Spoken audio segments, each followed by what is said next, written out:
Les indices de la Terre plate, partie 4, Shell Beach. C'est la quatrième partie d'une série qui peut vous aider à appréhender le concept de la Terre plate sur laquelle nous vivons et qui est impliqué dans le fait de nous l'avoir caché. Cet indice couvre le design quasi parfait du modèle de la Terre plate et détaille en partie la logique qui sous-tend les décisions prises.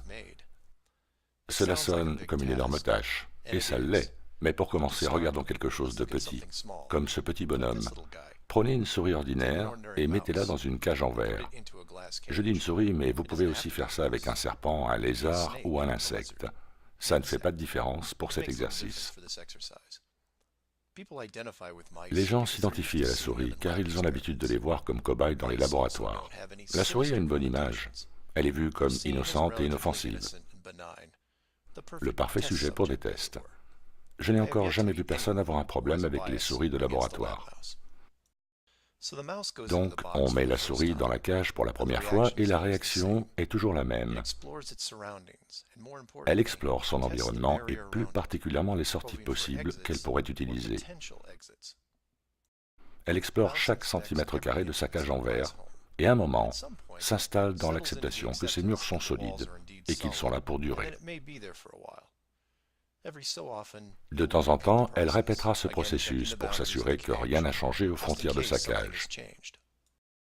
Ce qu'elle ne fait pas, c'est agir comme elle le ferait à l'état sauvage, car elle réalise qu'elle est en captivité, la cage en verre ne ressemble en rien à son environnement naturel. Vous pouvez mettre la cage en pleine forêt, peut-être qu'elle s'y sentira mieux, mais elle aura toujours conscience d'être limitée contre sa volonté et s'installera dans des habitudes qui ne lui sont pas naturelles. Vous pouvez faire la même chose avec d'autres petits animaux comme le serpent, le lézard ou l'insecte. Cela ne fera aucune différence. Le résultat sera invariablement le même processus de recherche répétée d'issue, puis l'acceptation. Maintenant, prenez le même animal et mettez-le dans une réserve sauvage protégée de 160 km², entourée d'une barrière similaire à celle de sa cage. L'animal ne se mettra pas à chercher et à tester les frontières de la réserve, principalement parce qu'il ne les voit pas. Il peut se passer des jours, des semaines avant qu'il ne rencontre la limite. La routine d'un animal est ce qu'elle doit naturellement être. Manger, dormir, se reproduire. Il fait ce qu'il ferait dans la nature. Si un jour il s'approche de la barrière, il se peut qu'il soit curieux, mais toute anxiété sera vite dissipée dès qu'il retournera dans la vaste étendue sauvage d'où il est venu. Une clôture dans une réserve ne pose pas de problème aux animaux, car sa taille est minuscule par rapport à l'étendue de la réserve, donc s'y attarder n'a pas de sens. On assume ici que la clôture est suffisamment haute pour décourager les bêtes à plumes de s'échapper, profonde pour barrer le passage des rongeurs, et pour hermétiquement clore toute étendue d'eau, bloquant le passage des animaux aquatiques. Le point important ici, c'est que toutes les créatures vivant dans cette grande réserve protégée ne seraient pas du tout gênées par la clôture si elles la rencontraient. Toutes, à leur manière, auront un haussement d'épaule et continueront avec leur vie. Par contre, si vous prenez un humain, homme ou femme, et ce, quelle que soit leur éducation, et que vous les mettiez dans la même réserve, la réponse est totalement différente. Quand l'humain approche de la clôture, il ne la voit pas comme une distraction. Il s'arrête, il se demande, et plus important, il se pose des questions à lui-même ou aux autres. Pourquoi une clôture ici? Jusqu'où va-t-elle? Peut-on creuser dessous, ou passer par-dessus, ou la contourner? Vous pouvez imaginer le type de questionnement, mais au bout d'un moment, une question plus pressante va prendre la tête de la liste. Qui l'a construite? Et c'est ce qui change non seulement le type de questionnement, mais aussi comment l'être humain voit son monde. La réserve sauvage va soudainement lui apparaître plus petite. Chaque nouvelle clôture découverte réduira artificiellement l'étendue initialement perçue, même si ses dimensions n'ont pas changé. En peu de temps, la préservation de son habitat va perdre de son importance. La clôture, c'est l'inconnu, c'est la peur. Elle provoque d'intenses spéculations chez lui. Au long cours, l'importance de son habitat va encore diminuer à cause de cette clôture, et la raison de l'obsession que celle-ci provoque est simple. C'est là, c'est réel, il peut la voir, et peut-être même la toucher. Ajoutez d'autres humains à l'équation et vous augmentez la disparité de la situation par ordre de grandeur. Avez-vous vu la clôture? Savez-vous depuis combien de temps elle est là? Connaissez-vous quelqu'un qui l'ait franchie? Elle était là avant nous. Qui en est responsable? Que peut-on faire pour amadouer ceux qui l'ont mise? Vous pouvez voir jusqu'où cela peut aller. L'hystérie collective à effet durable s'installe parmi la population et prend racine. La clôture est plus grande, plus ancienne et plus intelligente qu'ils ne le sont. Ça les force à l'humilité, ça les met en colère, et c'est permanent. Y a-t-il un pouvoir plus fort que ça? Ce n'est peut-être pas Dieu, mais cela y ressemble. Aucune civilisation, quelle que soit sa technologie, sa discipline ou son âge, ne pourrait supporter sa présence, car pour la psyché humaine, il y a trop de questions sans réponse, donc la vie ne pourrait progresser normalement. Pour résumer, une réserve sauvage protégée fonctionnerait pour 99,99% de toutes les formes de vie sur Terre. Pour les humains, cependant, il faudrait faire quelques modifications, ou alors juste une, mais majeure. Regardons quelques exemples de la manière de le faire et ensuite on développera. Le premier exemple d'échec se trouve dans le film Dark City de 1998. C'est un bon exemple pour avoir la bonne approche. Le préambule ici est le suivant. Une race supérieure crée de petites zones de terre plate entourées d'un dôme. Cependant, la conception est défaillante, car les villes sont construites jusqu'à la limite du bord extérieur sans marge d'erreur. Pour compenser ce fait, ils altèrent régulièrement la mémoire de la population, supprimant de facto toute enquête sur le long terme. Cependant, il y a toujours des anomalies dans les films, comme l'officier de police qui réalise que malgré qu'il se souvient être allé à un endroit nommé Shell Beach, il ne lui est pas possible de l'atteindre car Shell Beach se trouve dans le monde extérieur et n'a donc jamais existé. Il ne cesse de tourner en rond dans cette ville circulaire sans issue. À la fin, un autre homme, le héros du film, arrive à l'extrémité du dôme, s'empare de la technologie des êtres supérieurs et crée un océan qui aurait dû se trouver là. Passons maintenant à un film sorti juste 4 mois plus tard, appelé The Truman Show. Immanquablement, tous les adeptes de la Terre plate auront un vif intérêt pour ce film d'un point de vue technique. Le scénario est dans les grandes lignes identique à Dark City, mais d'une manière beaucoup plus réaliste. Un plateau de télévision géant, construit de telle sorte que le monde extérieur puisse observer une personne mener sa vie, sans savoir qu'elle vit sur une Terre plate entourée d'un dôme.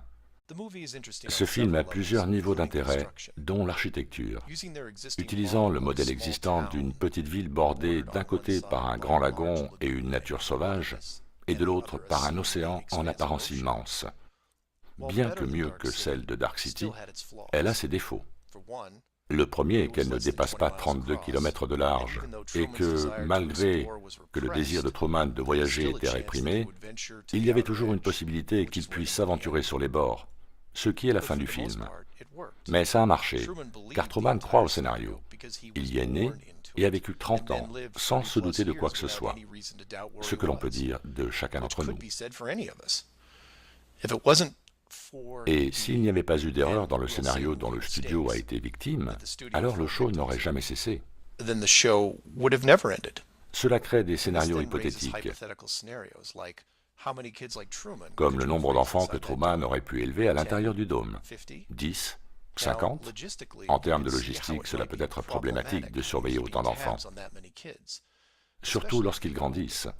Mais avec assez de dextérité, cela peut se faire. Une fiction identique fut réalisée dans le film Le Village en 2004, et même si le résultat fut très tortueux, le scénario était tout à fait réaliste. Un groupe d'idéalistes riches achète une grande parcelle de terre dans une réserve naturelle, crée un petit village inspiré du XVIIIe et y élèvent leurs enfants. Ils paient le gouvernement pour que les avions restent à l'écart et répandent le mythe que des monstres vivent dans la forêt.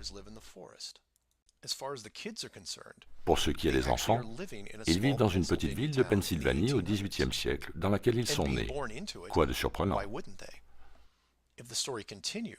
Si l'histoire continuait, les doyens, fondateurs du village, finiraient par disparaître, laissant les enfants transmettre leur legs sans le poids de la culpabilité de savoir que leur monde n'était pas ce qu'il semblait être. Et n'oubliez pas que ça se déroule sans manipulation géographique, sans dôme.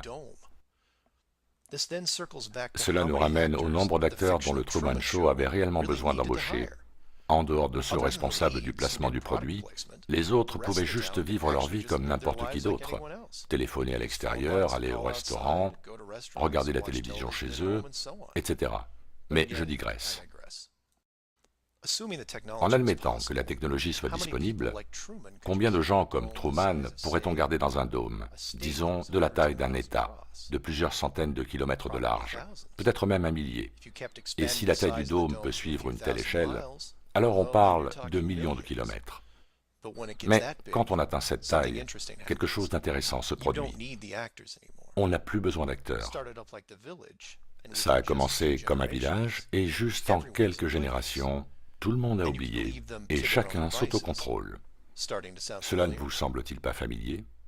En fait, plus le monde fermé est grand, moins il est nécessaire de le micromanager. Plus c'est grand, plus c'est facile. On en revient à la modification nécessaire à la race humaine. Pour faire vivre le mythe, tout en supprimant la supercherie des monstres dans les bois, ou l'idée qu'il est impossible d'aller à Shell Beach, vous introduisez le renforcement négatif graduel, ce qui crée l'illusion du choix. Disons par exemple que Truman navigue sur son bateau comme d'habitude, mais que cette fois, la taille du dôme, et donc de l'océan, est 2 fois plus grande. Quelle distance devra-t-il parcourir avant d'avoir faim, soif ou d'être épuisé? La fin du film serait alors dans le doute. Et si vous comparez ce scénario à ce que vous vivez maintenant, alors vous commencez à comprendre. Regardez la carte de la Terre plate à nouveau. Les continents groupés au centre, entourés de toutes parts par des centaines de kilomètres d'eau salée. Imaginez quelle distance supplémentaire les premiers voiliers auraient pu atteindre si les marins avaient pu boire l'eau sur laquelle ils naviguaient. Plus on s'approche de l'extrémité, plus la température chute et plus le nombre d'icebergs augmente. Si cela ne vous arrête pas, alors vous arrivez en Antarctique, ce qui représente un plateau à 3200 mètres d'altitude, sans végétation ou bétail indigène.